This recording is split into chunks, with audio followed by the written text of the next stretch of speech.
জুলাই অভ্যুত্থানে নিহত ৬টি অজ্ঞাত মরদেহ দাফন করা হয়েছে। ১ বছর ধরে মর্গে থাকা মরদেহগুলো সকালে আঞ্জুমান মফিদুল ইসলামের কাছে হস্তান্তর করা হয়। এর মধ্যে ৫ জন পুরুষ, ১ জন নারী। আদালতের নির্দেশে এই মরদেহগুলো হস্তান্তর করা হয়েছে বলে জানিয়েছে পুলিশ। প্রতিটি লাশে আঘাতের চিহ্ন ছিল বলে জানিয়েছে চিকিৎসকরা। সাকিবুর রহমানের রিপোর্টে বিস্তারিত।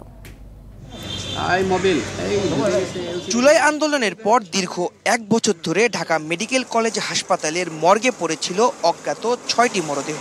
বছর পেরোলেও কেউ আসেনি তাদের খোঁজে। নিহতের পরিচয় শনাক্ত করা সম্ভব না হয় অবশেষে অজ্ঞাত হিসেবে দাফনের সিদ্ধান্ত নেওয়া হয়। ৬টা ডেড বডি ছিল, তার মধ্যে একটা ছিল মহিলা আর ৫ জন ছিল পুরুষ। ওদের বয়সের রেঞ্জ ছিল ২০ থেকে ৩২ বছর। আননোন যেটা 6টা বডি ছিল তার মধ্যে একটা ছিল শর্টগান ইনজুরি, আর বাকি 5টা ডেড বডি ছিল সেগুলো হলো ব্লান্ট ট্রমা। মানে ব্লান্ট ট্রমা মানে সেটা হলো ভূতা কোনো অস্ত্র দিয়ে আঘাত করে মারা হয়েছে। সকালে অজ্ঞাত ৬ মরদেহ হস্তান্তর করা হয় আঞ্জুমান মফিদুল ইসলামকে। সিদ্ধান্ত হয় জুরাইন কবরস্থানে দাফনের।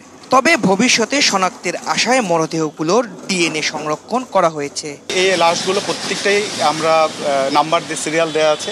এগুলো যেখানে কবরস্থ করা হবে সেখানে এগুলোর সিরিয়াল থাকবে, প্ল্যাকার্ড থাকবে, যাতে ভবিষ্যতে যদি কেউ এই ডিএনএ স্যাম্পল কালেক্ট করা আছে যদি কোনো আইডেন্টিফাই হয়ে যায় তখন আমরা সেই লাশগুলো সেভাবে সিদ্ধান্ত নিতে পারবো। ৬ জনের মধ্যে 5 জনের মৃত্যুর কারণ আঘাতজনিত এবং 1 জন মারা যান শর্টগানের আঘাতে।